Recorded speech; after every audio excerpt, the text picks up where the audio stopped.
Hi, I'm John Maxwell.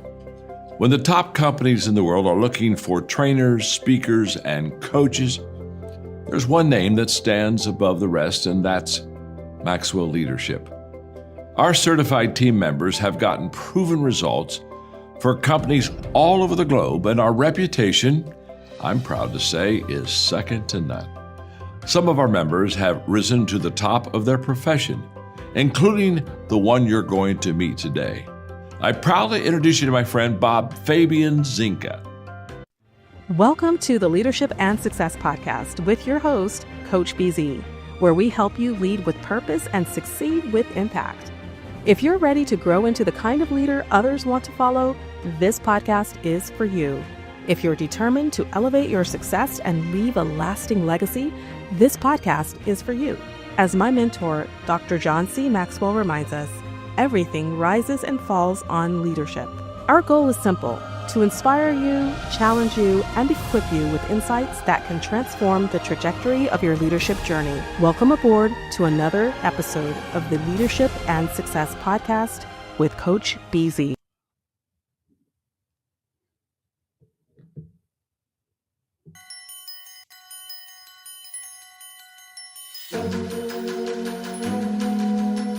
Lift is really important because leadership is really important. And leadership isn't just important to the people that we think of as traditional leaders in positions, but leadership is important to every single one of us. And a really good foundation of a good leader is good values. So Lift is about lifting the values of everybody in the country, lifting leadership in the country. That's Lift Ireland. Wow. That's a good question. What values have influenced my life the most? Many have influenced me, but probably top have been firstly integrity and honesty. Integrity is about living by your principles, living by knowing who you are and living by those.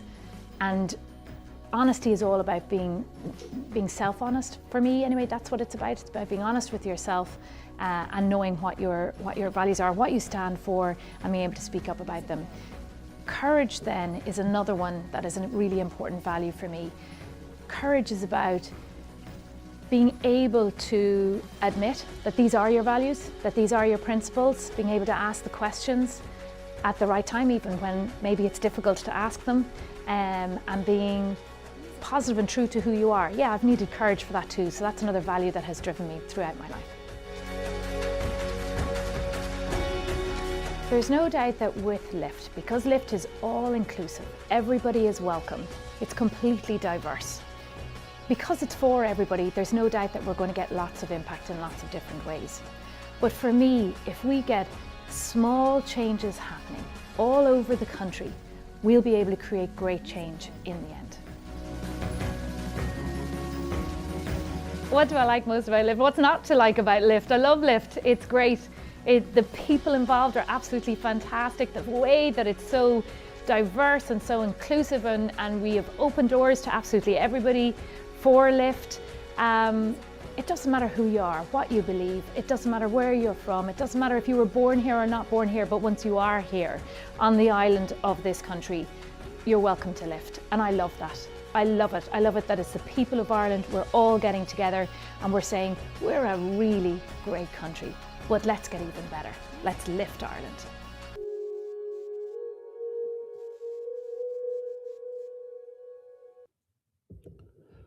All right, thank you so much for being here. This very special edition of the Leadership and Success Podcast.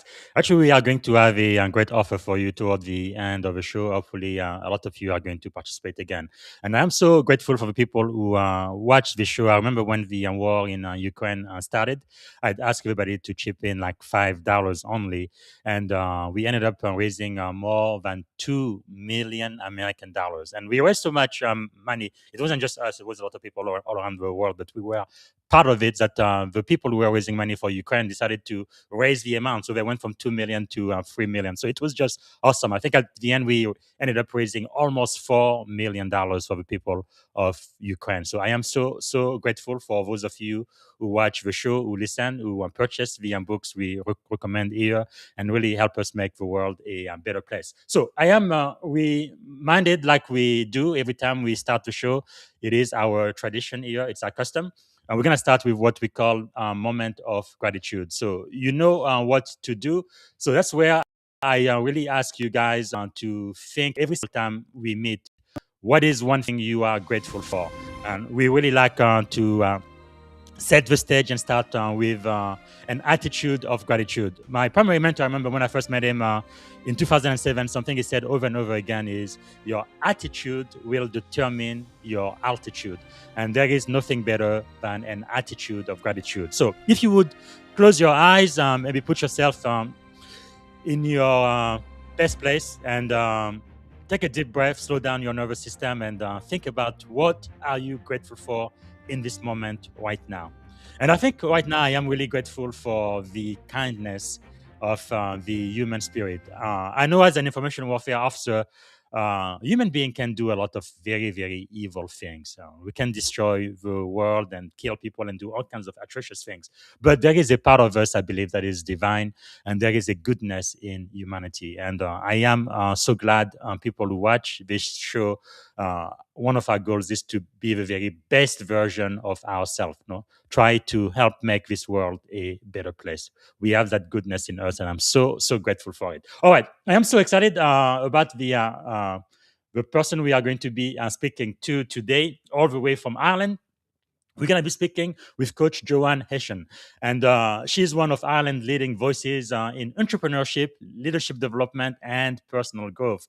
She's the founder of the Entrepreneur Academy. She has helped train more than 40,000 entrepreneurs to start, grow, and sustain successful businesses. As founder of QED Accreditation Advisor, she has worked with leading business schools around the world to achieve excellence in management education. She's also the co-author of the #1 best-selling book, Don't Get a Job, Build a Business, and the highly sought-after keynote speaker, TEDx presenter, government advisor, and leadership coach. Most importantly, her and myself have been mentored by the one and only John Maxwell. And in 2018, she launched Lift Ireland, Leading Ireland's Future Together, a groundbreaking social enterprise dedicated to improving self-leadership, character, and positive influence across schools, businesses, sports clubs, community, and organizations throughout Ireland. And today, more than 180,000 people have participated in over 1 million Lift leadership conversation. One thing I really loved about leadership is those principles are absolutely universal.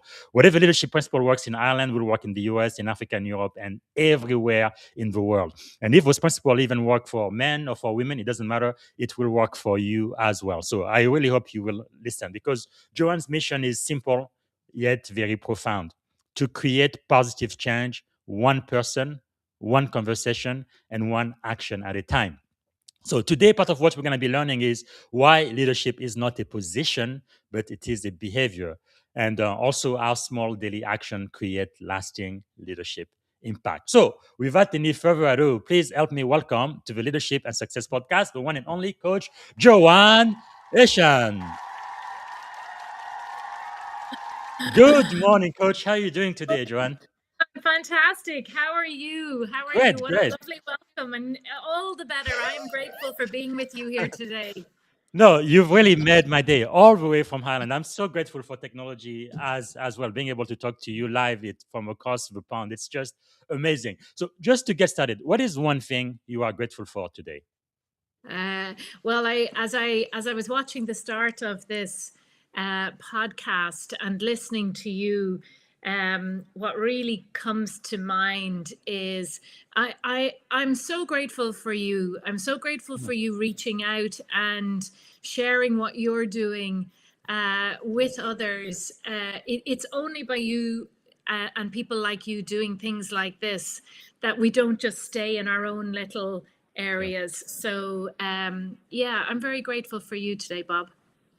Well, thank you so much. I think I read, was it on LinkedIn, that we are only maybe 3 or 4 degrees of separation away from anybody else in the world. Anyway, part of the reason why I really love LinkedIn. I don't know when we actually connected, you and I, but we have so many people in common, more than what, 42 people, and I have invited all of them to come watch the show. And then on top of that, everybody was part of the John Maxwell uh, leadership team, about 150 of them around the world. I've been invited to come watch us live too. I don't know. I'm just so grateful that in the world we really have so much in common. There is more that we have in common than we have that separate and differentiate us. Now, that's kind of weird coming from me, since I am in the U.S. military. I'm a senior information warfare officer, but really in my mind, warfare should be like the very, very last resort, because there is so many ways for us to be able to communicate and to use diplomacy and solve whatever problem we might have. But anyway, I am so grateful to be talking to you today. Now, is there something about you, Joanne, that kind of unique, most people may not know when they first meet you? I think that, well, most people think of me as an entrepreneur and a business person, but I'm a mom of three amazing young daughters that are 19, 22, and 23, Hannah, Leah, Wow. and Megan. Yeah. And I'm the daughter of two of the greatest leaders that certainly I've ever met in my whole life, Dorian and Ted, who are my parents. So yeah, I suppose there are lots of things that people don't necessarily know yet. They might know at the end of this podcast, but they don't know yet. But yeah. Wow, that is powerful. I wonder why they think you are an entrepreneur. I just wonder why they think that. But yeah, I have two daughters, so they are Gen Z as well. One of them just graduated from high school yesterday, and my first one Really? graduated from college last year. It's just amazing. I feel like these youth, they are our future, and I feel so optimistic about what they're gonna be able to do. I think go a little further than my generation was able to. It's quite Yeah. exciting. Yes, it is. It is. It is. There's no doubt about it. They're certainly better than I was at that age. Yes. So yeah, they are. They're amazing. But I also see that they are facing a lot of challenges that my generation didn't have to face, and with AI and everything that's going on now. But yeah, but I know they are going to carve their own way and come up with great solutions. So for those meeting you for the very first time, who are you beyond your titles and all of your accomplishments? So, I grew up in Dublin. I'm Irish through and through. If you cut me in half, it probably says Ireland in the middle of me. My parents are Irish. My grandparents are Irish. My great grandparents are Irish. So I'm Irish through and through. Went to school here, very influenced by both my parents, who are people of good values, my school, which was a school of good values. I went to an all-girls school here in Dublin that I loved, and I think probably things that have shaped me along the way. I think most people think that you sort of go on this straight line in life, this straight line to success, but it doesn't really go like that. And I had a good friend of mine that passed away when I was 22, and that had a Sorry to hear that. profound, it had as I look back now, 30 something years later, that really shaped who I am now, because it made me really think, whoa, I may not be here next year. And so every day counts and every year counts. So that really, I think, has probably shaped who I am today, and shaped a lot of the decisions I made before I even set up my first business when I was 27. Wow. It shaped a lot of the decisions I made before that, because I decided to leave business and volunteer in the charity world, the international charity world, and headed off to Africa, actually, Wow. to do that in my 20s too. So a lot of that has shaped who I am today. Man, that is really, really amazing. I know we're going to be talking about a couple of books by John Maxwell. It looks like Change the World as your name all over it. When I think of you and all of the work that you are doing, it's really amazing how just one person can have such a huge impact. And now with the technology we have, you can even have a global impact just by staying out there in Ireland. And no, you can have a TEDx talk like you did. Many of those videos, they have like more than 20 million views. It's just amazing. People all around the world can listen to you speak about leadership or whatever great ideas you have. And I think that's just fascinating. Yeah, it's a funny thing about a TEDx talk. When I was invited to do that, I hadn't actually intended to do one. I was invited to do one, and I think most people expected me to speak about leadership. And in fact, in my TEDx, I start off by saying, most of you that know me will think that that's what I'm going to speak at. But I actually talked about legacy and the importance of being a good human. And Yes. it's a funny thing when you're preparing for a speech like that, and you will know this from all the work that you've done, that when that work is going to be left out there in the world to be looked at when you're long gone, it's sort Yes. of like, okay, well, what do I actually have to say, and what is it that I want to say that's going to be Yes. left behind? So Mm. yeah, it took me a long time to. It's only 11 minutes or something, but it took me a long Yes. time to think about what I wanted to say in that short period of time.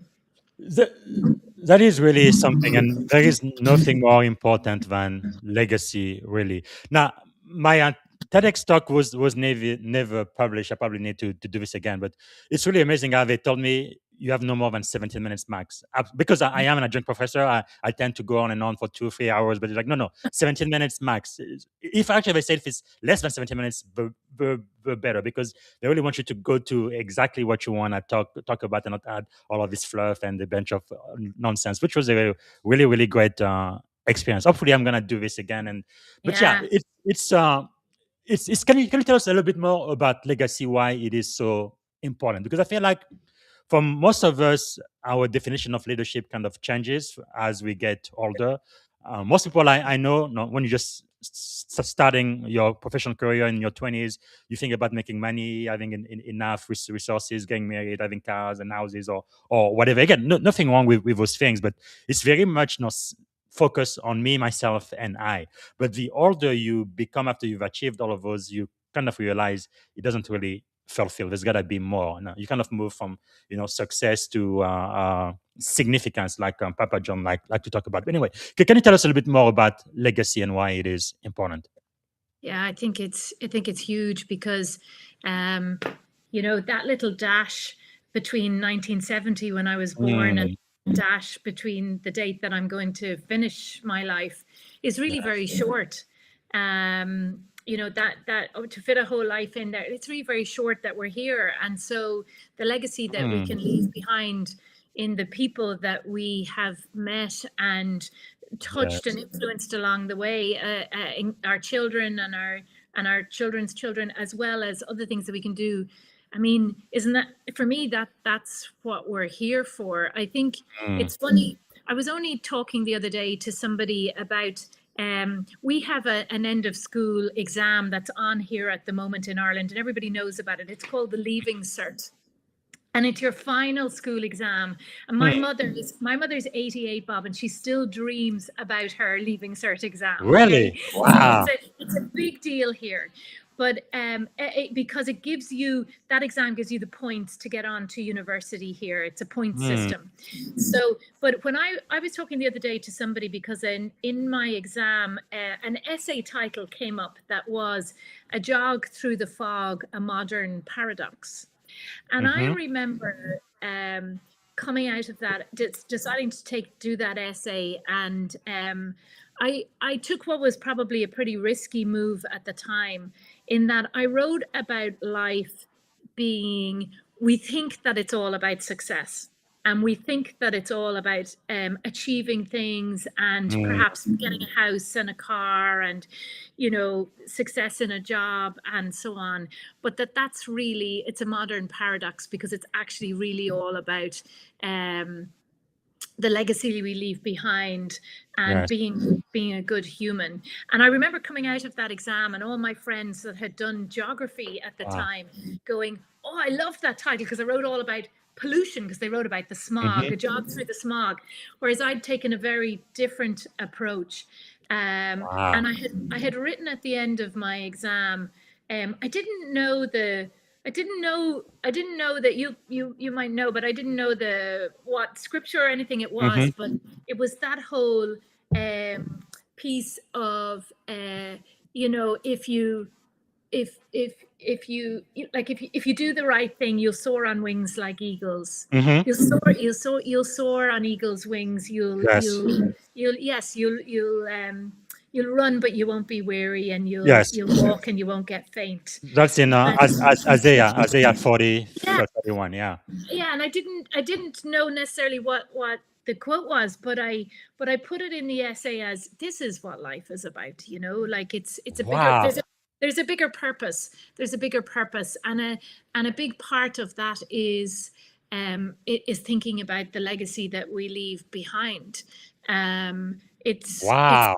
it's so important. If I'm cross and cranky, I don't know if you use those terms, but if I'm, you know, cross and cranky and angry in my house all the time, then that's the legacy that I leave behind of who I was. Man, So my that's really amazing. And you must have been what, 17, 18 years old I back was then? 17. Yeah, I was 17. In fact, it was Wow. probably the anniversary. It's probably around this date. It was June. That's just amazing, man. You really showed wisdom way, way beyond your years. I don't see often a 17-year-old who's thinking about things like that. Because usually, the 17-year-old I knew, it was about, hey, I want to get married. I want to have not just a car, but a fast car and make a bunch of money and all of that. And wow, that is amazing.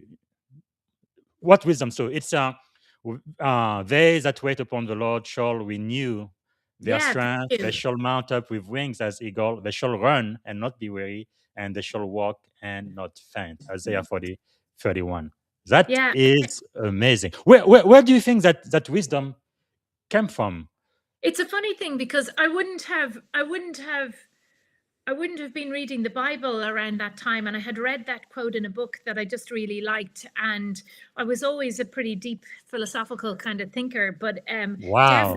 definitely the I suppose the value of it, or the values behind it, came from my Mhm. parents. They're That's amazing. extremely they're amazing people, and they feel Wow. there's one rule. The rule is love everybody no matter who they are, That and just do your very best when you're here. so extraordinary. I love it. I love it. So, looking back over your journey from being an entrepreneur, educator, founder of a national leadership movement, what experiences most shaped the leader you've become? Um, so, so I suppose firstly, it would have been my parents and the home that I grew up in, the Mhm. school and the good values. Truth was our veritas, and truth were the number one value within school. So integrity was really important. My friend Mark passing when I was 22, that gave me a Mm. big surprise. I was working for one of the big corporates, one of the big American corporates, EY at the time, and it made me stop in my tracks and go, hang on, what am I doing here?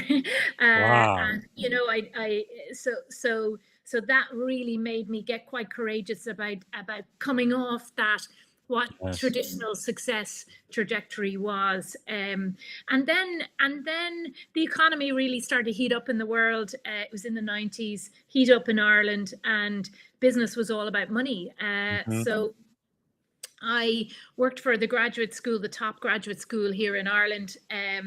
I worked there for a while, and then I thought, you know what, business sounds like it's all about money. Maybe business isn't for me, even though I loved business and I would Mhm. have a natural flair for business.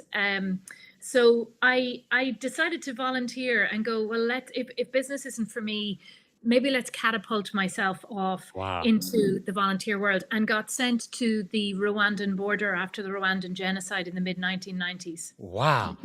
Um, No, that is so unusual, especially for an average American kid. Even my own daughter, I think they have really, really great value. But if they have a chance to make a bunch of money in a business, I think they will take it. What was it about you that felt like there was something more than just money back then? I think it was probably my inner teacher, and it was just my gut, or some people might call it their soul or the divine Hmm. wisdom, or for some people it's just their inner truth. Mine has always been very strong, and so it kind of bugs me. Hmm. Bugs me until I Well, listen to it. That's what makes sense to me. I'm not sure if hmm. that makes that's that what No, we. as a 17, 22-year-old, that doesn't make any sense at all. If you want, I want to pause that for just a second, because no matter what you do, even if you become Mother Teresa, you want to go to Rwanda, you want to change the world like you are doing now, you're going to need resources. You're going to need a lot of money to be able to help the most number of people. So even if it's not just for yourself, which I think most 20 years old, they think about me, myself, and I want to have not just a car, the best car. I want to have not just a house, the biggest house. They just want to go big and splurge on themselves. So that wasn't you. But even if that wasn't you, didn't you see like you could have used that money to actually do a lot more, be more charitable, philanthropic, or make the world maybe get rid of malaria, or something big with the resources you. I guess I'm trying to kind of get Great how you question. were thinking Yeah, back great back question. then. And actually, I didn't need any money at all. I went as a volunteer with an aid organization called Concern Worldwide. I got paid the princely sum of $60 a month. Wow. So I didn't get, it was voluntary, didn't get Hmm. paid. So I didn't need any resources to go and do it. So I went and landed on the border, but was part of an international organization over there. Wow. There were about 13 of us. That's amazing. And yeah, and I think, why did I do that rather than, I had a real, I think I because I had been in a corporate world, and I was feeling it just wasn't, it didn't have the purpose, Hmm. or at least it didn't seem to me. Of course, organizations like EY and others Yeah. have purpose, but it didn't feel to me that it had the purpose that I was looking for. Wow. I just, yeah, That's amazing. I think I have a big courage muscle, Yes. Bob. Wow. I don't believe in wasting time. If there's something else I think I should be doing, I move pretty quickly. Okay, you were definitely very, very unusual. Again, I think way ahead of your peers. But that is really, really amazing. I can't remember even myself. I felt like I was a little bit different, but not as different as you. Though. It's like wow, I am really amazed, impressed. Where do, that courage that you mentioned, because courage is not the absence of fear, right? Because I'm sure there is a lot of uncertainty and. You feel like this is what you are called to. It's like your purpose, but still, uh, everything isn't quite laid out clearly in front of you, and there is also so that question mark. No, what if it doesn't work out? Where that courage you had demonstrated at such a young age, where do you think that came from? Yeah, it definitely came from, I was given a very strong safety net by my Wow, parents. Um, that's amazing. so even though, like, there were no mobile phones, I could Hmm. only contact my parents through writing letters Yes. that would take weeks to get back and forward. So there was no calling Mm, somebody to get sorted or saved in yes. anything. But um, Wow. I they always, no matter what decisions I made, even if they thought they were crazy, and to be honest, I Yes. think going out to the Rwandan border, they were very worried, but they Hmm. always just smiled. They Wow. always just, That uh, is yeah, amazing. they gave me the greatest gift and have continued to do so my whole life. They just, Wow. they just gave me the greatest gift of trusting that I knew what I was doing, even when I didn't. I Yes. mean, talk about laying out a plan and fear. This was a real sort of dislocating yourself from any fear, Hmm. because I was heading out to the Rwandan border. I didn't know the language, I didn't know the people, I didn't know anybody Wow. out That's there. amazing.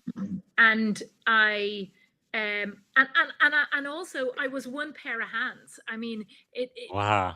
there's not, you're doing the best that you can, but you're a drop in the ocean for what needs to be done after That's a amazing. national genocide. Yeah. So it's Wow.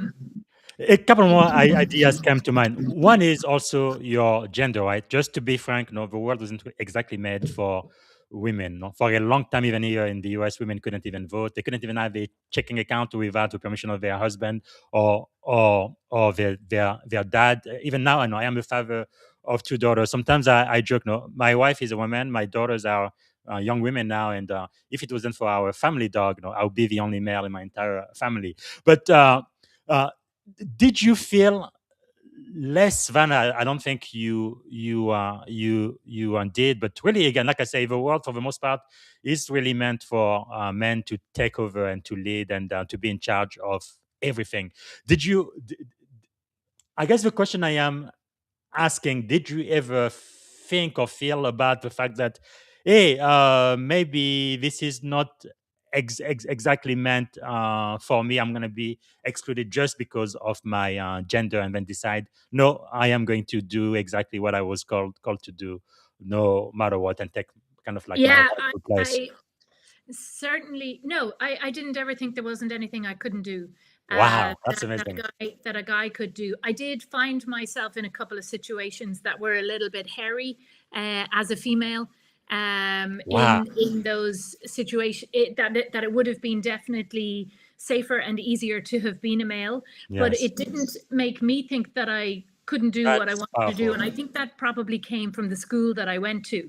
Wow, The school that I went to a school called Muckers Park, run by the Dominican nuns, wow, and I know often in Ireland anyway, and around the world over time, because of individual yes, behaviour, sometimes the clergy can not have a positive name. But these mm, women that ran our school were phenomenal. They were wow, absolutely phenomenal, and certainly I in that school and from that school felt, oh, I can do anything that any guy can do. that And is amazing.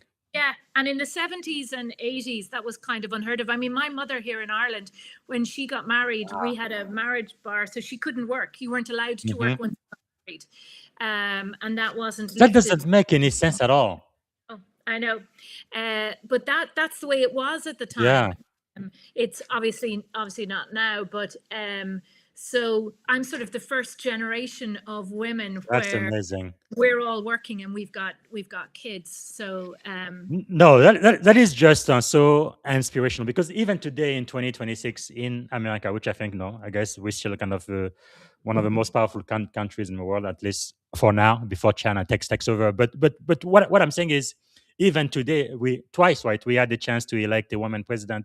America's like, we are not ready. I don't think most Americans believe women are truly equal to men. And the reason why I know that is because my daughters, even though they may have more qualification or the same qualification as another male, they're going to make only 80 cents on the dollar. They're not going to get paid equally. So that doesn't make any sense. Now, there are in America today, women are more educated than men. They have more master's degrees, more PhDs, but they have jobs where they make a lot less money. They're just not valued as much as men just because they have a wrong gender, which doesn't make sense. And again, I would have understood in 1700, but we are in 2026. And like I say, I'm a father of two daughters. I feel like any opportunities I have, my daughter should be able to do that and even much more. So that doesn't make any sense yeah, uh, to yeah, me. we And, have. and you going back there in the 90s and everything you were able to accomplish as a woman, that's just extraordinary. That is fantastic. I think yes, there's definitely we have further to go. There's no doubt, not just in the US, Yeah. but elsewhere with the gender pay gap Yes. and other things. But if I just take my own personal experience, I never let it get in my way. That Um, is fantastic. I really love that mindset. I think that's really what makes people successful because many people they go through the same exact circumstances like you. You would go ahead and thrive and succeed, and most other people they would just give up. And if you give up, then there would be no change, and it's going to be kind of like status quo. Now, another thing that you said I think is important for the young people listening to the show. I really believe young people need to think about doing some type of volunteering, public service, or something. For me, it was through the military. I don't think you have to join the military, but if it's the Peace Corps or volunteer for a non-profit organization, something you are passionate, even just for a year or two before you go back into your career, I think that would help us have a much better world. I think where it's not just about money, but it's about what can I do for my fellow human yeah, being and serve the public. Listen, it had such a huge impact on me. Wow. It really humbled me. It really humbled me in that I thought going over there I was going to be able to contribute a lot, and realized when I got there that, whoa, you know, like Mm, there's so much need here. yes. You know, if I can do this tiny bit, and actually I ended up getting so much more from the experience that I think I ever could have given. Mm, I met the most amazing people, and people that I'd never have crossed paths wow. with, That's amazing. nationalities, differences, backgrounds, Mm, and continue now to meet. Sat at a Maxwell conference the year before last. You know this, at a Maxwell yeah. conference, there's 3,000 people there. Yes. Happened to sit beside this beautiful young woman, and it turns out she was, when I was in the camps, in the Hmm. refugee camps, she was hiding in Rwanda. Wow. Yeah, and That's we just amazing. happened to sit beside each other at a Maxwell conference and have become great friends. Wow. So she's That now going is back. unbelievable. Yeah, it is. It is. She's a Wow. trauma-informed coach now. She lost 9 of her siblings in Man, the genocide. And so sad. she is now working back in Rwanda, Mm, and living in Canada, going back to Rwanda and helping man. her people. Just to stop for a minute and to think about that. And for those who are listening, it's really amazing to me how one person can have such a huge impact. Yeah. Wow. Again, that's why I think of all of the books of Dr. Maxwell I have. The one that comes to mind when I think about you and your story is Change Your World. That's Thank just you. amazing. Wow. So you've started businesses long before entrepreneurship became Yeah. fashionable. What first sparked your entrepreneurial mindset? Like even now, you are like in charge of at least 3 organizations. I don't know if you have time to sleep at night. It's like amazing the work that you do. It's just Uh, incredible. Look, let's not kid ourselves. It's amazing people that are around me. So Wow. it's, yeah, like I have amazing people that I get to work with, and yeah, that's what makes it work. Cool. But But what first sparked your interest though in the entrepreneurial mindset? I I don't know, because my father wasn't an entrepreneur. He was an accountant. My mother stayed at home and worked in home. I worked in the home, so I didn't even know what an entrepreneur was. But Wow. I think I was always very determined. And in school, I wanted to make some money in school just to buy things. So I made jewelry. It was awful jewelry, but that's what I did. And then when I went to college, I needed to earn some money, and I didn't want to work in the bars because it was Mhm. very unsociable hours.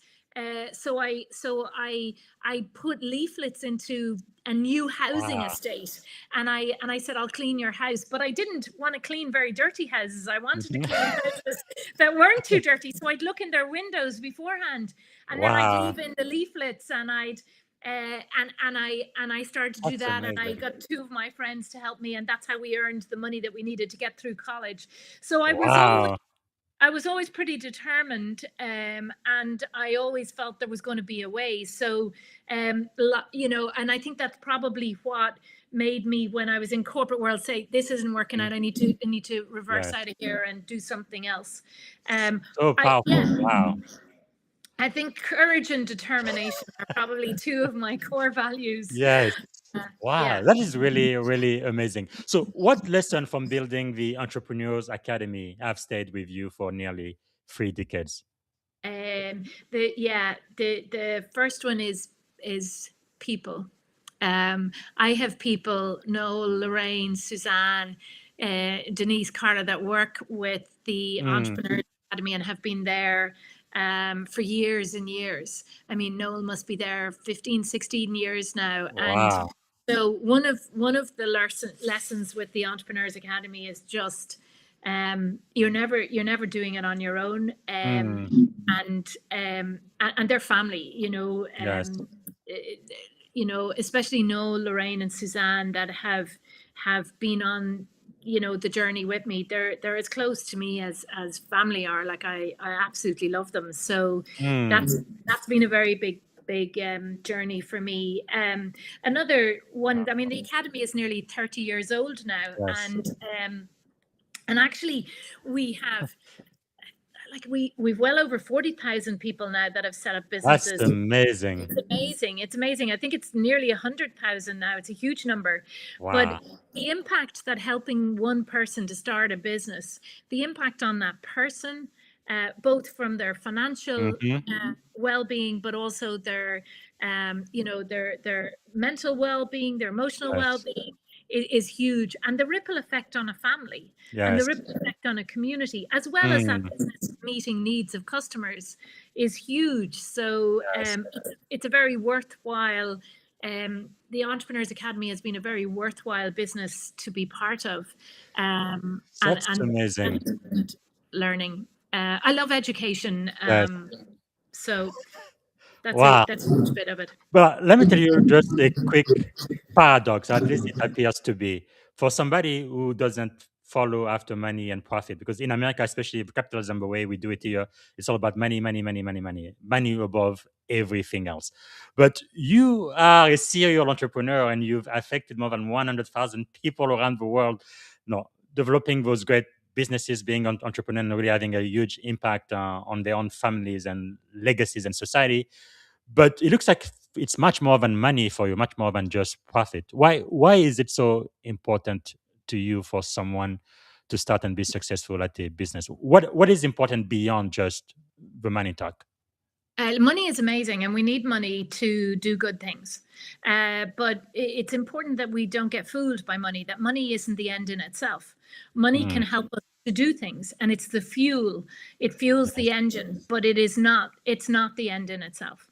And if money becomes the award only, then it starts to get very shallow very quickly.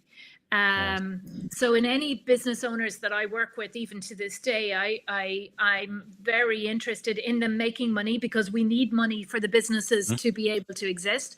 They can't exist on fresh air.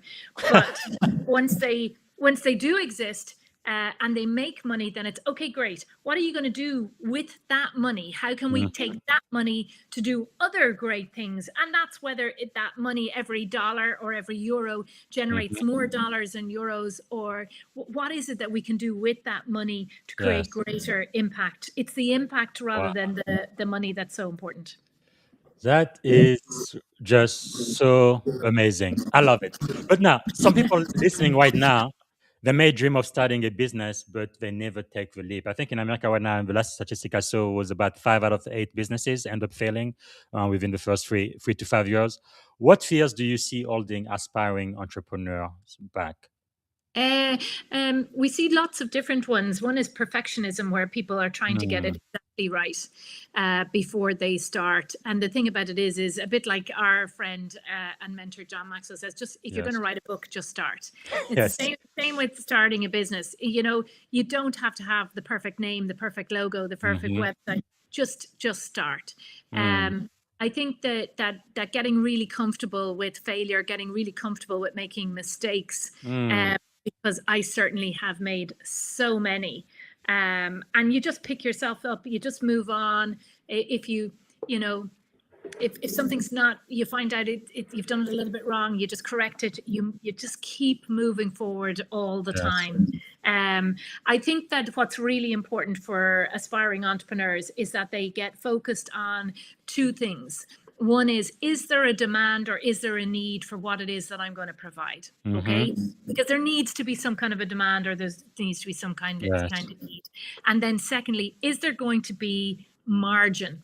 And what I mean by that is, I do mean financial margin. Is there going to be profit on what it is that I'm going to do? So, I might want to set up a slipper shop, or but doesn't mean anybody's going to buy any slippers. So it's really important that there is a need for what it is that I have, or a demand that what I have, and that also, if I am going to set something up, that my income, that the money I charge for it, the price that I charge for it, is going to be more than it costs me to actually provide it.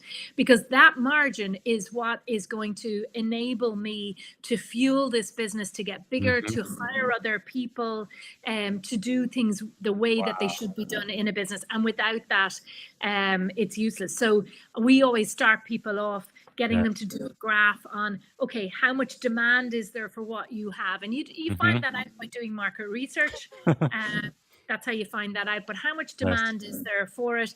And then, okay, what price can I charge? And how Mm. much of a margin? Because if I can only make $1 on every product that I have, I need to sell an awful lot of those. Yes. Yes. You know, in order, sell 100 of them and I make $100 profit.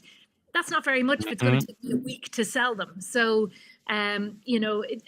those simple concepts are extremely Yes. important to people starting up in business. But Wow.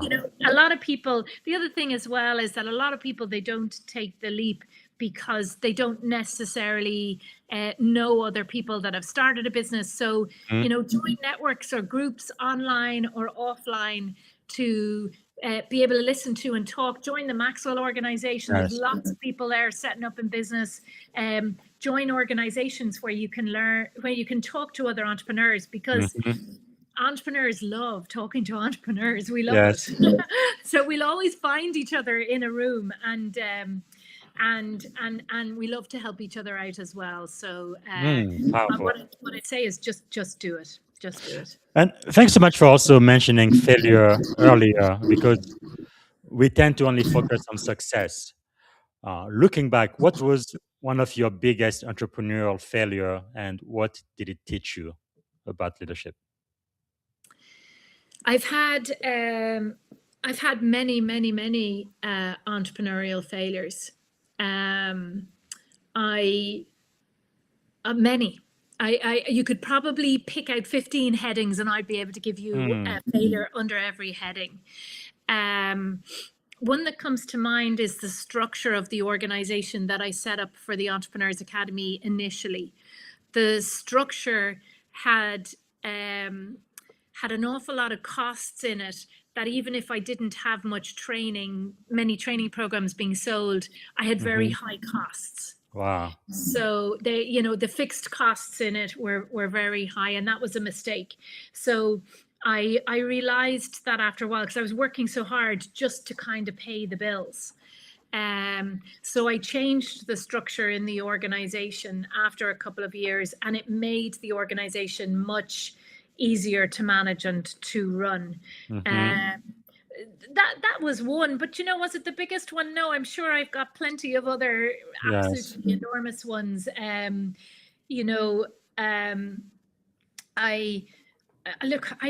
make mistakes all the time. I tend to have one of those minds that goes, well, pick yourself And you up, just dust don't give yourself up. up, and you just keep going. Wow. I mean, we've launched products and services that haven't worked. We've learned from them, and then we've just moved on. I've made bad hires, or at least I have hired people and then probably not held them accountable enough and had good enough discussions along the way, so that they ended up wasting their time working with us, and it wasn't good for the organization either. I think it's really important that everybody that works in an organization gets that they because they're giving their time and their lives to the organization. I think it's really important that they can flourish and grow in that organization. And part of that is our responsibility to make sure that people are learning and developing and being held accountable. I think in Ireland, I don't know, I think you're better at this in the US than we are in Ireland. In Ireland, we're not great at holding people accountable. We don't like having those difficult conversations. But look, I wouldn't say they were the biggest at all. That I've had, because I've been very fortunate, and I have to say I've loved every person that has worked with us. It's been amazing. But yeah, have I had sleepless nights? Absolutely. Did I have them in 2025? And did I have them in 1998? Absolutely, I did. Wow. And will I have them in 2026? Yes, I probably will.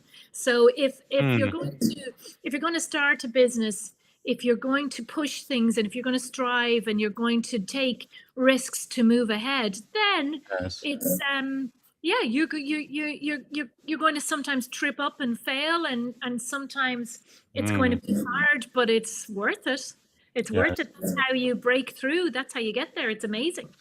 Wow. So the mindset you have, I guess one of your countrymen, Prime Minister of the time, Sir Winston Churchill, during World War II, I think he really gave a lot of hope and courage to a people that face one of the greatest challenges you've ever faced in your history when he says, no, never, never, never, never give up. Uh, for the entrepreneurs who are listening right now, because I'm sure when you start a business and you venture, eventually you are going to find 1,000 reasons to just give up, because it is not easy. What would you advise them? Just starting a business and it's a little bit challenging right now. I'm Yeah, thinking maybe I made the wrong decision. What would you tell them to encourage them yeah. right now? And I will get to that, but before I do, and said in the most lovingly way, because everybody makes this assumption that Winston Churchill is, but he's English and we're Irish, so Oh, sorry, I was talking about the United Kingdom, oh, right? but we're still a republic, Oh, okay, okay. outside of the Good. United Sorry, Kingdom. So an I easy an stand easy corrected. Sorry. an easy mistake to make. But for my fellow Irishmen, it's important that I that I that Yes. I I mention it.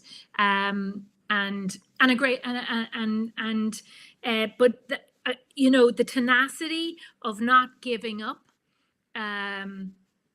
is, you know if if we could if we could equip all of our young people and not so Mhm. young people, if Yes. we could equip everybody with the tenacity and courage and belief not Mm, to give up and to keep on going, we would have a better world. yes. It's and Mm, I think your question was around how do we encourage people not to yes. give up. It is by me surrounding myself with other mentors that Mm, have gone before me and have done yes. great things, and I have great female role models and mentors, both here in Ireland, in the US, and internationally, Hmm. uh, that have male and female, Yes. most amazing male mentors that have supported me along the way.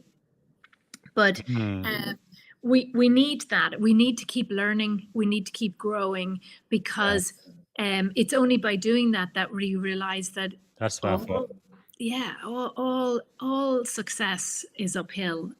All of it Yes. is. There, Wow. there is no book written how I freewheeled downhill on my roller skates to success. There, Yes. or on my Yes. bicycle. There's nobody saying, "Whoa, this was so Mm, easy how I've done this." Nobody at all. man, So that the is powerful. tenacity. Because you just made me think. I think for me too that resilience. I think I mostly got it from my mother, because it's one thing to get a book and you read it and you get the knowledge, wisdom from it. But it's another thing to actually see someone up close go through life challenges, and then Yeah, it's kind of like in America we have that ad many people have seen of the Energizer Bunny. It takes the licking and yeah, it keeps on ticking, and when you see it over and over again, it almost like the spirit kind of is imparted into you. It's like, no, I have seen my mother, she really had a lot of adversity, but she was able to get through it. So I am her son. I'm going to get through it too. It's yeah. quite powerful. Wow. Okay, Is we do need to talk about is it your book. Oh, we are already running out of time. I can't believe it. I could be talking to you for hours and hours and hours. I do have to talk about your book. Don't get a job, build a business. The title Mm. of your best-selling book is quite provocative. So Yeah, I, gu- I guess where did that title come from? What inspired you and Joanne Baker to write it? yeah, Why did this Joe. book have to be written? Yeah, Joan and I, yeah, we absolutely love the title of the book because it is provocative, and in fact, the editors didn't want us to put that title on the book because it was too Oh no. provocative. Whereas we absolutely loved it because it's not saying don't get an employed job and Mm-hmm. instead set up a business. What it's actually talking about is many people, when they start their own business, they actually set up a business where it doesn't make enough money. And so they end up working 60, 80 hours a week or more hours a week. And they're in this awful job that they're not even being paid for. So the book is all about, don't end up with this really awful job. Instead, structure things and follow what we have got, follow the tips in the book so that you end up setting up a business that you can retire from, a business that you can take holidays from, a business you get sick will run without you.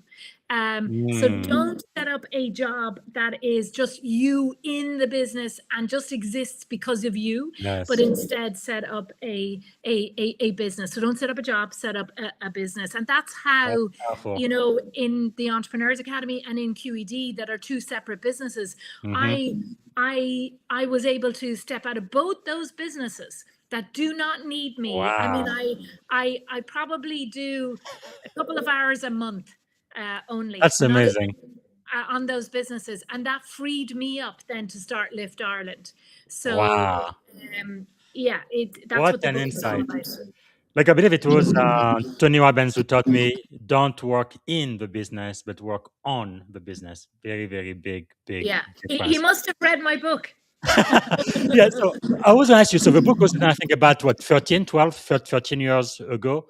So That's if you were writing the book today, 2026, what message would be even more important now than it was 13 years ago when the book was first published, you think? I think the same message is extremely important because it's kind of a it's a fundamental principle for people starting a business, not to build the business just around themselves, but to find a way of them getting out of the business. I think the second message that is extremely important today for anybody starting a business is absolutely have an iron held belief, a firm belief in yourself. A firm belief. Don't look back. Don't question yourself. Just believe in who you are. That mindset is everything for the entrepreneur, because the world is so extremely negative at the moment. And setting up a business is hard anyway. You need to keep a really positive mindset. So that would be what I'm thinking. I think confidence is probably a number one of your core value. We talked about courage and integrity for you, but and I think confidence is another one of those. For those who are listening right now, especially if you're going to run a business, how do you develop that confidence when sometimes people go through the imposter syndrome? They're just not sure they are the right person or they have everything. Something of why so many businesses fail. How do they develop that confidence, you think? Yeah, it's ongoing learning and self-awareness. So the more we can become aware of who we are, our good points, our struggles, our failings, the more then we get confident in who we are, and we can work on who we are. And change doesn't happen quickly and doesn't happen easily. But if I wasn't aware that listening a number of years ago was one of my absolute weakest characteristics, then I couldn't ever work on it. Wow. So once I became aware of it, then I needed to really start working on it. Wow, that is so insightful. Thanks so much. Part of the reason why I have this podcast is because sometimes people need just one idea, just one insight that could potentially completely change the trajectory of their lives. Thank you so much for taking the time to talk to us. I know we are pretty much out of time in a couple of minutes, but let me at least finish this segment about your book, because I think everybody who's listening right now needs to get a copy. It's about 13-year-old, but I think it is just applicable today as it was 13 years ago. Don't get a job, build a business. Right? And what I want to talk about, let's talk about Gen Z for a minute. I think you and I, we are both very passionate about the next generation. I think they are really one of the greatest hope we have for the world right now. And for the young people, no, about my daughters and your kids' age in their 20, what do you think is one of the biggest myths society teaches young people about careers and success from your book?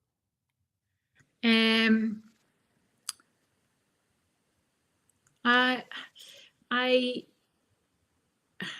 I don't know that it is. I think that our young people are absolutely amazing. As I Yes. don't know if we were saying this before we came Hmm. on or since we've come Yes. on, that our future is definitely in safe hands with them. Hmm. But what is really important for our young people to know is that they are extremely gifted and extremely Yes. talented, and the more that they can do to develop their character and their Mm. self leadership, Yes. they are unstoppable. Mm. uh, I love that that. it's not about somebody else giving them a leadership title. It's not Yes. about, it's about their own self leadership and strengthening their core. And our young people are Mm. doing a lot of going to the gym, physical strengthening, Yes. also doing some mental strengthening, but it's about doing some personal development on their own Mm. leadership core, like what we're doing in Lift Ireland Yes. to nationally get That's people powerful. strengthening their self leadership. I think that's really, Yes. really important, and they'll be Mm. unstoppable. I couldn't agree more. I think leadership is probably the most critical skill of the 21st century. People are afraid of AI technology and all of these fast changes, and there is a lot of instability in the market sometimes. But I feel like one thing that's for sure is leadership skills, because nobody can take that away from you. I love it. But also in your book, what I find fascinating, when you talk about starting a business, building a business, people will immediately think about, investor, technology, or massive capital. What do they misunderstand about building a business when they think like that? The who factor. Mm. The who factor. It's there is so much that you can do with the people that are around you in your network that you're meeting, and for Gen Z, like it's so much easier for them all to connect with each other than it ever was when you and I Mm. were younger.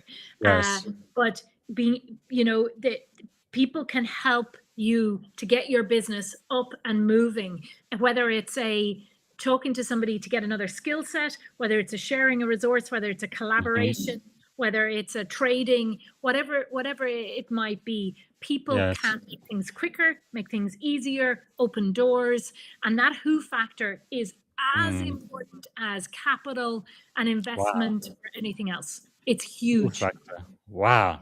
Yeah, I think many people, they completely don't even think, they overlook it so often. So a follow-on question would be, what are maybe two or three of the most important entrepreneurial lessons from your book that every listener should remember? One is don't fish in a dry ditch. Uh, Yes. that I see a lot of people, setting up in business, and they love their business and they love what they're doing, but they're actually fishing in a dry ditch. There there isn't any sales there. There's no demand for what it is that they have. Mm. So that would be the first thing. The second thing is there's a whole piece in the book about the Pareto principle, Yeah. and focus. Focus has been probably one of the things that has helped me get the success that I have had over the years, because we Yes. all have the exact same amount of time, but it is about what you do with that time, and Mm. it's about spending the majority of your time on the things that are going to give you the biggest results and the Yes. biggest impact, because we can all get extremely busy. There's so much activity, so many things that you can do, especially when starting a business, and it's to get rid of all that noise and just focus down. Mm. A third one would be really clear on the end, on what goal you're looking for. Yes. Get as clear on, what am I trying to do here with this business? What Okay. do I want it for? Is it a wealth creating asset for me? Mm. Or is it going to generate income for me, that I'm going to do something with that income? Is it that I'm going to have a certain impact in the world with this Yes. business? What is it that I'm trying to do? Is it that I'm breaking through some research Wow, I love that. with this business? That's another great learning that comes out of it. But we need to, and it's in the book. The book is divided into 3 sections Mm. on working on ourselves, working on our organization, and then other people. And that's the who side of Wow. things. That is so powerful. Okay, we are going to need to end the podcast. I have so many more questions for you. I even wonder maybe I should have you back here, but this was just so You. fascinating. Thanks so much for being one of our masters teachers today. Now, someone watching live on LinkedIn. Let me see who that person is. They say, focus, follow one course until successful, and that is so powerful. And then someone else on LinkedIn, let's see, Vajira says, "Go, Uh, Joanne. Great to see you here." a Uh, great mentor and friend of mine from college. So yeah, wow, that is really yeah. powerful. And the one who said focus is Jennifer Rogers from Zurich. So she says focus is follow one course until successful. And fear, I heard, was false evidence appearing real. And there is really, I don't know, in my opinion, it looks like to be successful in business, yeah, there's a lot of tactical things you can do business wise and things, but it's very much mental too, isn't it? It looks like you have to have a specific mindset if you want to sustain success in a business. Okay, as we are running out of time, if there was one thing and only one thing our listener could get from your best-selling book, which is "Don't Get a Job, Build a Business," what would that be? Well, there, yeah, look, there are a lot there. Just do it. Just go and Just do it. just do it. But do good with that. Uh, do good with it. Do good with it. And please have a look at Lift Ireland and what we're doing there, because it's really out of what I did initially with Hmm. my business that I was able to then step out of there and have impact in growing leadership in the whole country. And we're growing self-leadership to build the resilience of our young people. And that's just, it's so important. Our young people are struggling. You Mm. know, our younger people, be younger than Gen Z, they're struggling. So it's important that we equip them with good self-leadership, which is what we're looking to do in Ireland. One question about that. The Lift Roundtable process has impacted more than 180,000 people, generated over 1 million leadership conversation. What has surprised you most about the result? Um, I'm not sure. I'm not sure that I'm so surprised. I think I probably intuitively knew it starting off, and it was in that initial video at the beginning, which is that it's small actions create great change. So this Mm. is one person at a time, one conversation at a time, one Yes, day at a time. That that by doing that on a continual basis, we started Lift with yes. no people involved, no Wow, funding, nobody at all. that's And amazing. less than 8 years later, nearly 200,000 people have Yes. now done Lift roundtables, taking over 1 million positive Wow. small actions. And that might be a small action, might be listening to a colleague or a fellow student or a Hmm. classmate or a child. It Yes. might just be on a certain day listening to them. That small action, Wow. that small action has a ripple effect on that person. A Yes. small action might be heightened empathy. When I'm dealing with somebody not understanding, I heard a great saying Mm. yesterday: you never know who's wearing tight shoes. Wow. You know, like everybody has got things going on, so we need Yes. more empathy.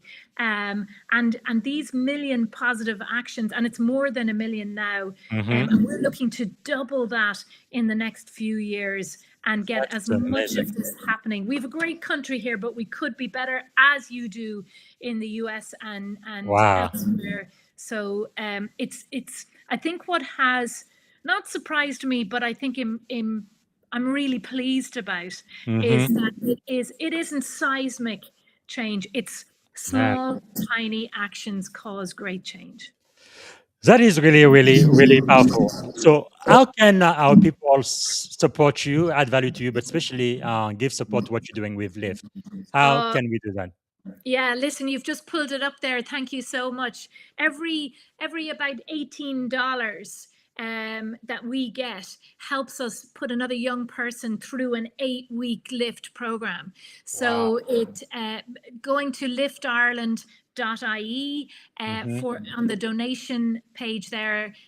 Every little amount helps. Every little helps. So thank you so Wow. much. And also, it doesn't matter where the people come from on your website, whether it's from the US, from Europe, people are able to donate, right? Absolutely. Yes, That is absolutely. fantastic. Fantastic. Yeah. And also, your LinkedIn page. So I want everybody to follow you on LinkedIn. Joanne Hession is your moniker, and also, of course, we want them to get a copy of your book. Is there anything else my audience can do to support your great work? Yeah, absolutely. If there's anything that I can do to share any of the learning that we have had in Lift Ireland, or just reach out to me. I'd be only delighted to help in any way that I can. And whilst I'm focused on lifting Ireland, there are lots of places that we can lift. So Mhm. I will share and will be delighted to share so that we can do this elsewhere and do it around the world and get less war and more peace. Wow. Now, I know we are out of time. I wonder, can you give me a couple more minutes before Of course. we close? Okay, let's do this quickly. You mentioned two books when we were in the green room. Why should my audience read this book, The 16 Untenable Laws of Communication?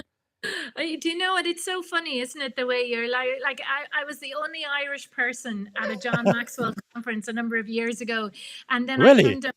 Yes, yes. The very first time I went, I was the only Irish person there. And then a few years later, chapter 3 of that book is written Yes, about me and Lift Ireland. It's the law of conviction in the that's 16 amazing. undeniable laws of communication. It's about having conviction. And Yes, so John contacted me and wrote chapter 3 about what we're doing in Lift, which was yeah, so good of that's him to do. amazing. And I got to meet the great Charlie Wetzel, who Yes, is John's co-writer. And if anybody is ever thinking about changing their world and writing a book about what they're doing, you must get in touch with Charlie Wetzel. So get in touch with yes. me if you would like to be put in touch with Charlie Wetzel, because that's what he does. He helps people write about their callings and their purpose, and he is phenomenal, as he has helped John do Absolutely. for 30 years. Absolutely. And actually, for those following the show, I did have a great privilege to interview Charlie the beginning of this season. So if you want to listen to that podcast, I like to listen to that quite often. I think it humbles me more than anything else I have listened. He's such an humble man. He He's such stays a in the background, but yeah, there would be no John Maxwell without him. It's That's just it. incredible. Wow. Yeah, he is a beautiful human and an extremely skilled writer and communicator. Yes. Yes. Wow. So as we land this plan down, I want to do a quick lightning round. No, it's going to take less than two minutes. First thing that comes to your mind, speak it. Don't take too long. What is one of the best leadership book you've ever read? Good leaders ask great questions. I knew that. How did I know that? Here we go. Everybody needs to read this book. It's just fantastic. Because if you can't Yeah. ask great question, you won't be actually. Like I was in a PhD program. I didn't graduate with my PhD, but one thing I learned when I was a PhD student at the University of Alabama is if you ask the right question, that can take you up to 50% toward the answer of whatever problem you are facing. So powerful. Okay, best entrepreneurial advice you've ever received. Just do it. Just do it. That's the Nike thing. Okay, most underrated leadership trait. Kindness. Kindness. Wow, powerful. One daily habit that makes you a better leader. Getting up early. Wow. Actually, there is a book called the 5 a.m. Club. They say if you wake up early in the morning, you're probably going to be more successful than those who don't. A person who has influenced your life the most. My parents. Absolutely. And one thing every young leader should start doing today. If they don't brush their teeth, they should brush their teeth. But That's probably boys, I think. Boys more than girls, in my opinion. But yeah. They should invest in themselves, and I don't mean financially. Invest in themselves. It's the greatest investment. That the greatest investment that you can make. Invest in yourself, and then look around and who else can you invest in and pull along with you. Yeah, Fantastic. Okay. And yeah, it's brilliant. And if you complete the sentence, leadership is Everything. wow. Leadership is everything. I mean, you and I are great friends of John, and John says everything rises and falls on leadership. How I Yes. lead is how I behave and act, Wow. and cause everything to be good or bad around me. It's so important. So, what did you want to be when you were a kid? A psychiatrist. Wow. Okay. 3 adjectives describing you as a child. Talkative, happy, and bouncy. As an adult.